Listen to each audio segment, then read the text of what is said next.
What's up, guys? Russ Lane here with BassResource. This week we're hanging out on Lake Hartwell, and today we're talking about springtime bass fishing using nothing but soft swim baits. And I'm going to give you a few setups that I use, you know, some tips of rigging and some scenarios to look for, and maybe I can help you out and teach you how to be a better soft swim bait fisherman in the spring. So, when I talk about seasons, I look at it, I don't look at it just as largemouth, because I grew up fishing like the Coosa chain of lakes in Alabama that has the Coosa River spotted bass. So, there's two species there. And then as I started traveling the country, I got introduced to smallmouth fishing up north. So a lot of what I've learned is relative to the species that I'm targeting. So there's several things that that I'll share with you. First, we'll cover largemouths. Springtime. Springtime. You got the leaves changing. The days are getting longer. You hear more of the birds chirping in the morning, and everything's liven up. Well, what that means is largemouths have spawn on their mind. We're pulled back here in a protected cove right now, and this is basically the kind of area you would want to look for.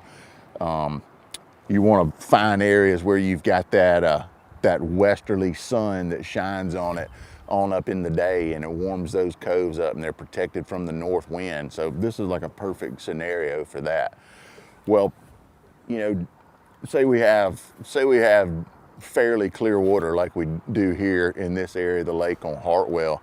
You're gonna want to try to choose real natural colors. One rule of thumb to me: the bigger the swim bait, the more natural color. Because if you have a 6 or 7 inch swim bait, it doesn't need to be a bright chartreuse, because it's just too much. I think it overwhelms them.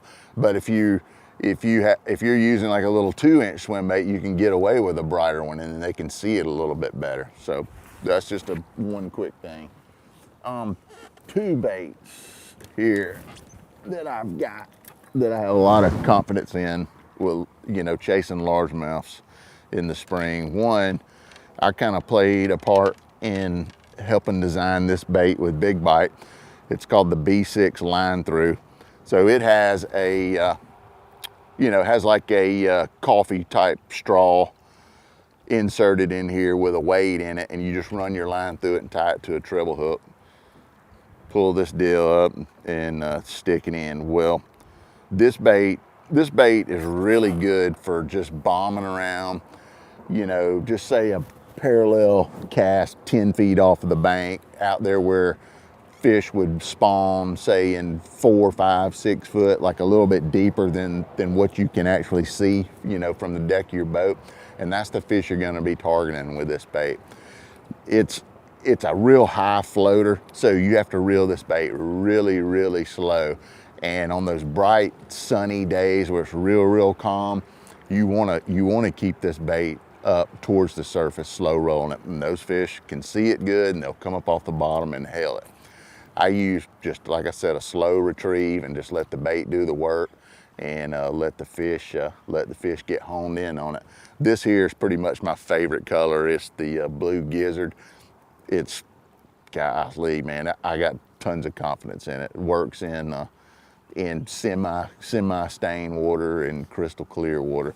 The way I rig it up is I use 18-pound Sunline Sniper and a 7-to-1 reel. This is an old Shimano that I've had for several years, and it's been a good reel for me.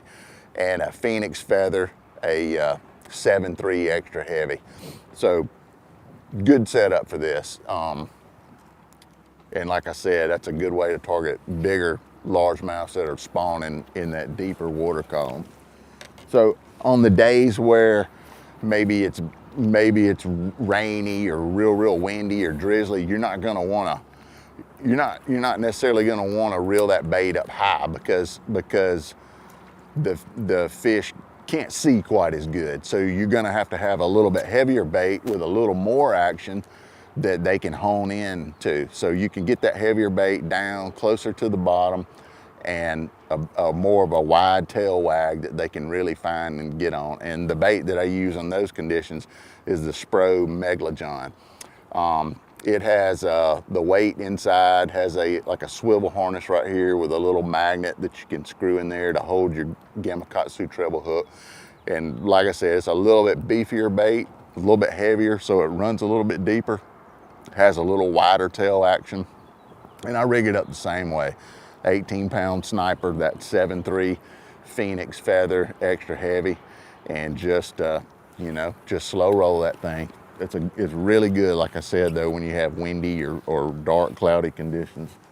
Well, you know, we're talking about largemouths there. Just say like on Hartwell here, we have spotted bass.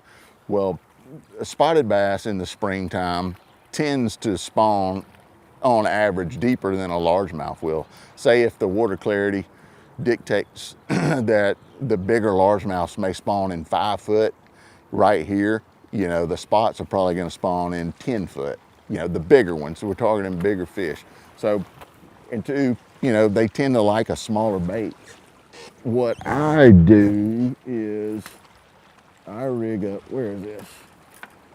All right, so I rig up the Big Bite 4-inch Pro Swimmer. And it's just a solid body swim bait. And I rig it up on a 3/8 or half. This is a jig head that I pour with Do-It molds. Buckeye Lures has a couple of really good swim bait, like finessier type swim bait heads that work also. And you just want to fish this thing close to the bottom and just reel it, you know, reel it really slow. Say if you're trying to get it down to 10 foot, 1/2 ounce is a good size to keep it close to the bottom, but being able to reel it at a decent slow rolling pace. I go a little bit lighter. I go with 12-pound Sunline Sniper, and I really like to tie this loop knot on here. There's lots of videos on YouTube where you can figure out how to tie that loop knot. Well, what it does, it allows that bait to really free up and get more action when you're using a heavier head like this. So loop knot's really important. I have it on a M1 Phoenix rod. This is a 7'2". It's like a medium heavy. It's got a softer tip, and you just want to bomb it out there and make long casts. I'm looking for, say you got a spawning pocket right here. Well, if there's a long flat point, like right in the mouth of it, like a long flat gravel point, that's where those spotted bass are gonna generally stop and spawn. And you want to slow roll this thing out there on the bottom. Thing about a spotted bass, he's real protective of a bed. Like they have a bad attitude, you know, like a smallmouth does. And if you get a bait that's not too intimidating in size, like this 4-inch Big Bite Pro Swimmer, they're gonna get it. Sometimes they may grab at it, spit it out, grab at it again, and then get it. But generally, they're gonna get it if you find them. But you know, that's my setup for the spotted bass. So moving on, like if we head up north, you know, spring's a little bit later than it is here in the south, and we are looking for smallmouth in the spring. Big thing with smallmouth in the springtime is they tend to get on these big shallow flats. Lots of big flats up north. And I'm calling a flat like 6, 7, 8 foot of water, a big flat area way away from deeper bottom contours. You're gonna look for patches of gravel, like cobblestone size rock, anything that's like an isolated little area that's surrounded by sand. Sand is always a big deal. Not necessarily relating to the sand, but the objects that are in the sand on those big flats. And man, this little bait right here has been incredible for me on lakes like St. Clair, the St. Lawrence River, let's see, several of them had good success with. But it's a Big Bite suicide shad. This is just a 3-inch. It's real small, compact. I have a smaller Do-It head that that I pour, that I rig it up on. As a general rule of thumb, a 1/4 ounce is a great size head. You know, one size heavier or one size lighter, you know, can be good too. I rig it up, of course, on a spinning reel so I can throw it a long way. That water, when you're targeting those smallmouth, the water is generally really clear, and they can be really spooky in that shallow water. So you want to make long casts. So that's why we rig it up on a spinning rod. I use a 7-foot Phoenix MBX drop shot rod, and one of the key deals, Sunline makes a braid, it's called All Might. This is an 18.5 pound braid, but it sinks. Well, I tie a leader to it with Sunline Sniper, generally 8 to 10 pound sniper, but I don't tie a long leader, maybe 3 foot is about all you need for doing this. But this braid, it sinks and it allows that bait to get down there and stay down there, so you can reel it a little bit faster, because you want it to sink to keep the bait down there so that you can use as light a head as you can get away with. Because if you need a heavier head, it takes away the action of the bait. So that's the key thing about using this sinking line, to be able to get your bait down there with that 1/4 ounce head instead of having to go to a 3/8. Freeze that bait up, and they really like it when you get that extra head movement. You're just looking for those dark spots, those cobblestones, like I said, patches of weeds, gravel, anything on those sand flats, and just cover water. And man, what a great way to catch smallmouth in the spring. But that generally is some of the ways that I target all 3 species in the springtime with soft swim baits. And man, just get out there and try some of this, and hopefully it'll help you catch more fish.